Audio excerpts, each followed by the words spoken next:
Buonasera bianconeri, la Juventus s'impose 4-2 dans ce derby della Mole palpitant. La Juventus qui est menée au score deux fois, 1-0, puis un partout, 2-1 pour le Turin, puis 2 partout, et ensuite on revient à la charge avec 2 buts magnifiques. L'un plus magnifique de l'autre, ça a été un beau match. On va en parler vite fait. Il y a la chat qui va nous écrire en live son commentaire, une phrase, deux phrases, trois phrases, je les lirai après. Tout d'abord, je vous fais mon analyse à moi. Et déjà, merci si vous regardez en rediffusion ce post-match, merci de liker, commenter la vidéo. Vous savez que c'est vos interactions qui font vraiment grandir la chaîne et ça me fait un plaisir énorme quand ça arrive. De plus, YouTube mettra en avant plus facilement les vidéos avec plus d'interactions, donc like, commentaire. Si c'est pas fait, inscrivez-vous à la chaîne, vous cliquez sur vous abonner et vous cliquez aussi sur la petite cloche juste à côté. Comme ça, dès que je vais en live, dès que je fais une vidéo pour vous parler de l'actualité de la Juve, vous le saurez et vous pourrez obtenir le contenu plus rapidement. Bref, alors, qu'est-ce qui s'est passé? Ça a été difficile, hein. Le match a démarré mal. Le Torino était en complète dominance du match. D'ailleurs, je pense que même à la fin, ils ont gagné la possession de ballon. La Juventus a choisi de se replier en arrière, de laisser le jeu au Turin et ensuite frapper en contre. On égalise avec Quadrado à la 16e. Après eux, ils repassent à l'avantage avec un très beau but de Sanabria qui prend le temps sur Bremer, l'anticipe et met au fond du filet derrière Szczesny.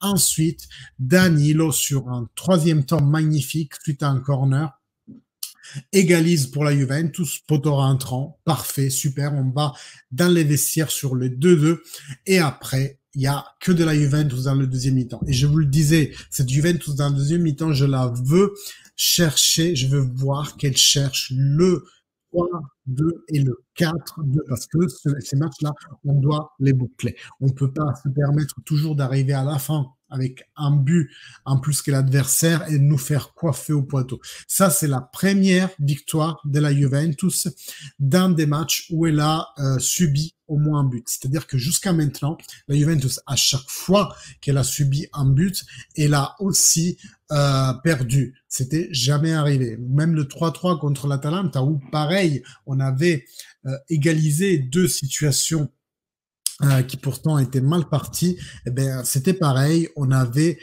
pas gagné ce match-là. Donc la Juventus passe au-dessus du Bologna, mais pratiquement avec les mêmes points. On va voir le classement tout à l'heure, comment il a évolué dans le classement, disons, réel, mais vous savez que pour moi, le réel est bien d'autre parce qu'on passe au-dessus de l'Inter. Et je vous referai le petit montage avec le classement réel tel qu'il devrait être aujourd'hui. Tout d'abord, je voudrais vous faire une capture d'écran des statistiques de DAZN pour qu'on commente ensemble ces statistiques-là. Ensuite, je vais lire la chat. Je veux savoir ce que vous avez pensé du match. Je pense que la Juve est mal partie, mais il a démontré, moi ce que je retiens du match, c'est même pas le résultat, le fait qu'on ait gagné, mais que pour la première fois, cette équipe, une fois qu'elle s'est faite mener, elle a su se relever et attraper les 3 points comme il faut le faire en fait. Moi, je retiens la preuve de caractère de cette équipe. Donc, comme vous voyez, hein, l'avantage est nettement à faveur du Turin en ce qui concerne la possession de balles, 58-42. Les tirs beaucoup plus de la Juventus. Vous voyez que fin première mi-temps, je vous disais, on est 2-2, mais il y avait 4 tirs chacun et 3 cadrés chacun. Donc en fait, les deux équipes avaient été juste hyper efficaces en fait en phase d'attaque. On voit là sur la fin du match que nous on s'est envolé en termes de réalisation d'occasions créées et aussi des réalisations parce qu'on a fait 6 frappes cadrées. Vanja Milinkovic-Savic a quand même attrapé 2, ce qui nous fait un total de 4 buts réalisés. On rattrape un peu sur les passes. Non, on reste avec 120 passes d'écart, mais ça veut dire que dans la deuxième mi-temps, on a fait au moins la même quantitative de passes que le Turin parce que vous vous souvenez, À la première mi-temps, ils avaient 120 passes en plus de nous, ce qui veut dire qu'ils ont gardé, ils ont eu des manœuvres plus fleuries, on va dire. La passe accuracy reste très mauvaise. Ça, cette année, c'est vraiment un problème dont on n'arrive pas à débarrasser, cette mauvaise approche au match pour lequel on n'est pas assez précis sur les passes. Après, il y a les fautes. Bon, nous, on n'a pas pris un sur carton jaune. C'est très bien ça parce qu'on commence à avoir beaucoup de joueurs qui arrivent à leur limite et que dès le prochain carton jaune, ils sauteront le match à venir. Je vous mets en même temps le classement où la Juventus donc passe au-delà du Bologne dans le classement, comme je vous le disais, fictif. Hein, en vrai, c'est un classement fictif. Hein, on n'a pas à 35, on est à 40. À 50, pardon, si on considère uniquement les points enlevés, les moins 15 euh, de la pénalisation, mais si on considère aussi les 2 points contre la Salernitana, on est à 52, donc 5 longueurs au-dessus de l'Inter. Donc, désolé encore une fois, on fait une bonne saison. La Juventus est en train de faire une bonne saison avec des hauts et des bas. Je parle du campionato. Ne me sautez pas à la gorge parce que oui, la Champions League, ça a été une caporette désastreuse totale, on est d'accord. Mais en championnat, on est en train de faire un très bon championnat, surtout que c'est le Napoli qui fait un championnat à part, ils sont à 65. Qu'est-ce que vous voulez faire? Qu'est-ce que vous voulez faire? Donc voilà, le championnat va aussi dans une bonne direction, que ça soit dans la version actuelle où on se retrouve à 35. Et on a la Lazio devant nous à 45, Lazio qu'on va rencontrer assez rapidement dans les 3-4 jours qui suivent. On aura aussi, je vous avais fait une capture des prochains matchs. Je vous la récupère parce que c'est la folie. Et là, on a aussi les prochains matchs. Il nous attend vraiment une partie palpitante de la saison parce que comme vous le voyez, je vous le mets un peu plus petit ici, je me couvre moi-même, c'est pas grave.